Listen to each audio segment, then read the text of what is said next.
जो 2021मध्ये सेमीकंडक्टरचा शॉर्टेजचा प्रॉब्लेम सुरू झाला तो किती मोठा आहे हा तर तुम्हाला माहिती आहे. पण त्या प्रॉब्लेमला सुद्धा लाज वाटायला लागेल एवढा मोठा प्रॉब्लेम कदाचित अमेरिका आणि वेस्टर्न कंट्रीजला फेस करावा लागू शकतो. कारण मेक्सिको आणि पेरूने अधिकृतमध्ये ब्रिक्समध्ये सामील होण्यासाठी मान्यता दिली. तुम्ही म्हणाल मग काय आहे एवढं इंटरनॅशनल पॉलिटिक्स तर आहे? नाही. हे दोन देश मिळून म्हणजे मेक्सिको आणि पेरू जगाच्या 35% सिल्वर प्रोडक्शनवर कंट्रोल ठेवतात. कॉपर नाही, ऑइल नाही, कुठली तरी कॉमोडिटी नाही, सिल्वर.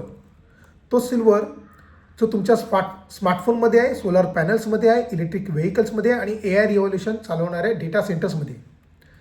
आता स्वतःला प्रश्न विचारा, जेव्हा एखाद्या क्रिटिकल इंडस्ट्रियल मेटलचं 1/3 उत्पादन करणारे देश म्हणजे मेक्सिको आणि पेरू जर ब्रिक्ससोबत जातात आहेत तर अशा ब्लॉकसोबत जातात आहेत जो थेट डॉलर बेस्ड सिस्टीमचा अल्टरनेटिव्ह उभारत आहे. जुलै 2025मध्ये मेक्सिकोने ब्रिक्सच्या समिटला हजेरी लावली, फक्त ऑब्झर्व्हर म्हणून. फुल मेंबर नव्हता तो, फक्त पाहत होता.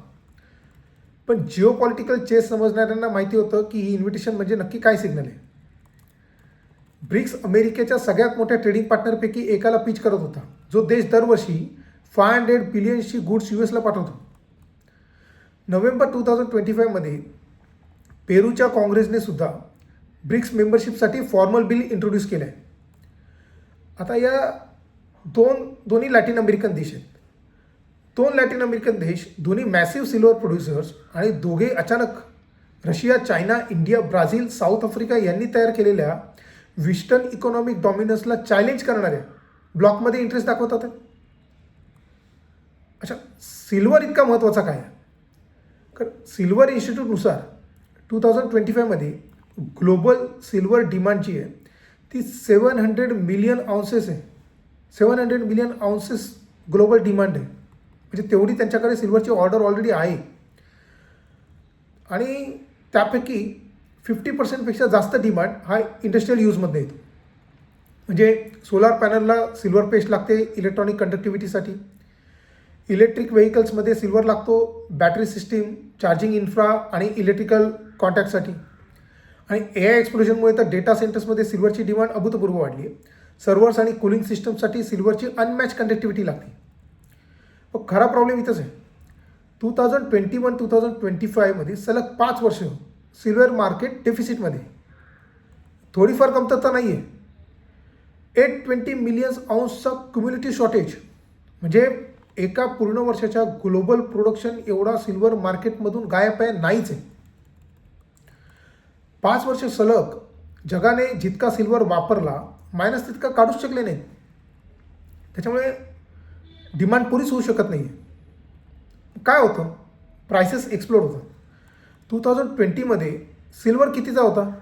$18 मिळत होता. जानेवारी 2026मध्ये तो 85च्या वरती गेला आणि मिड जानेवारीमध्ये म्हणजे हार्डली 15 दिवसामध्ये त्यांनी रेकॉर्ड आहे 92 हिट केला. इंडस्ट्रियल बायर्स जे $25मध्ये लॉंग टर्म कॉन्ट्रॅक्टमध्ये सिल्वर घेत होते त्यांनासुद्धा अचानक 4पट प्राईसला आता फिजिकल सिल्वरसाठी फाईट करावी लागते. प्राइसेस वाढत असताना सिल्वरला बॅक करणारे फिजिकल इन्व्हेंटरीजसुद्धा कोलॅप्स झाले. ज्यांच्याकडे ॲक्च्युअल फिजिकल इन्व्हेंटरीज आहेत ते म्हणजे कोमेक्स वेअरहाऊस, त्यांचे स्टॉक 70%नी घटलेत. लंडन वॉल्टमध्ये रिझर्व कमीत कमी 40% कमी झालेत. आता हे काय स्प्रेडशीट नंबर नाही आहेत, हे ॲक्च्युअल फिजिकल आउन्सेस आहेत. फिजिकल आउन्सेस ऑफ सिल्वर जे पेपर कॉन्ट्रॅक्टला बॅक करतात आहेत. त्यामध्ये चायनाने काय केलं? चायनानी जानेवारी 1ला 2026मध्ये सिल्वर एक्सपोर्ट्सवर कंट्रोल लागू केले. त्यांच्याकडे फार मोठं सिल्वर प्रोडक्शन होत नाही, पण तरीसुद्धा जेवढं होतं त्याच्यामध्ये सुद्धा त्यांनी सिल्वर एक्सपोर्ट्स कंट्रोल लागू केले. त्यांनी कंपनी जे 80 टन ॲन्युअल कॅपॅसिटी ज्या कंपनीची आहे सिल्वर काढण्याची आणि ज्यांच्याकडे गव्हर्नमेंट लायसन्स असेल ते त्यांनी मॅन्डेटरी केले. तेच फक्त एक्सपोर्ट करू शकतात. आता जे छोटे छोटे एक्सपोर्टर्स होते जे 80 टन्स तर नाही काढत होते, त्याच्यापेक्षा कमी काढत होते, पण ते एक्सपोर्ट करू शकत होते, ते तर ओव्हरनाईट कट ऑफ झाले. तर शांघायमध्ये ज्यावेळेला फिजिकल सिल्वर $80वर ट्रेड होत होतं, त्याचवेळी न्यूयॉर्कमध्ये कॉमिक्स फ्युचर 30 to 35% अडकले होते. आता 45चा गॅप आहे. पेपर कॉन्ट्रॅक्ट बोलतो की तुझ्याकडे सिल्वर आहे, पण फिजिकली रियालिटी बोलते नाही आहे. चायनाने दाखवून दिलं आहे की ब्रिक्स सिल्वरला सुद्धा वेपन बनवू शकतो, त्यासाठी युद्ध करायची गरज नाही. आता मेक्सिको आणि पेरूने जर तेच केलं जे चायनाने केलं तर काय होईल? जर मेक्सिको आणि पेरूने एक्सप्लिसिट एम्बार्गो जर न लावता फक्त रेग्युलेशन्स, लायसन्स आणि डोमेस्टिक प्रायोरिटी आणली तर इफेक्ट तोच होईल जो चायनाने एक्सपोर्ट कंट्रोल केल्यानंतर झाला आहे.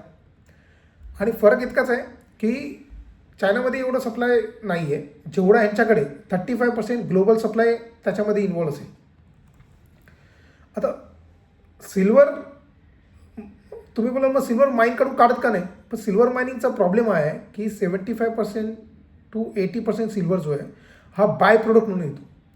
म्हणजे कॉपरमधनं कॉपरचं ज्या वेळेला आपण मायनिंग करत असतो किंवा झिंकची ज्या वेळेला आपण मायनिंग करत असतो किंवा आपण बाकीच्या लीड मायनिंग जेव्हा करत असतो त्याचं बाय प्रोडक्ट म्हणून सिल्वर येतो.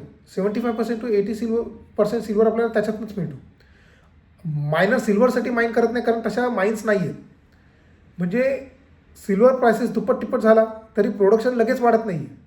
त्याच्यामुळे न्यू सिल्वर माईन डेव्हलप व्हायला सुद्धा 10 ते 15 वर्ष लागतात. म्हणून सप्लाय रिस्पॉन्स जो आहे तो स्लो आहे. जर मेक्सिको आणि पेरूने तेच पाऊल उचललं जे चायनाने उचललं तर जगाच्या 1/3 सप्लाय हा वेस्टर्न मार्केटमधनं आणि अमेरिकेतनं गायब होईल. म्हणूनच तर ॲनालिस्ट घाबरलेत आणि बोलतात की कदाचित सिल्वरची जी प्राईस आहे जी आता 85-95ला हिट करते ती कदाचित $150, $200पर्यंत सुद्धा ते लोक प्रोजेक्शन देतात. आणि काही जण तर फिजिकल स्पाईकसुद्धा बोलतात आहे जो 250पर्यंत आहे, $250. आता टाईमलाईनसुद्धा बघा याच्यामध्ये 2025 जुलैमध्ये मेक्सिकोने ब्रिक्स समिट अटेंड केली.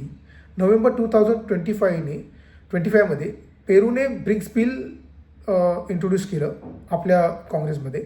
जानेवारी 2026मध्ये चायनाने एक्सपोर्ट्स कंट्रोल केले. आता 2026-2027मध्ये मेक्सिको USMCAवर रिव्ह्यू करेल. 2026-2027मध्ये पेरूसुद्धा ब्रिक्स इंटिग्रेशन करेल. 2028-2030मध्ये ब्रिक्स पेमेंट सिस्टीमसुद्धा पूर्ण फुल्ली ऑपरेशनल होईल. मग हे सगळं रँडम आहे का? नाही आहे. हे कोऑर्डिनेशन आहे, 100% कोऑर्डिनेटेड आहे. सिल्वर आता काय फक्त प्रिशियस मेटल नाही आहे, तो एक स्ट्रॅटेजिक वेपनसुद्धा आहे. सिल्वरचं $173 प्राइसिंग हे स्पेक्युलेशन नाही आहे, तो वॉर्निंग शॉट आहे. पेपर मार्केट आणि फिजिकल रियालिटी याच्यामध्ये प्रचंड गॅप पडतो आहे.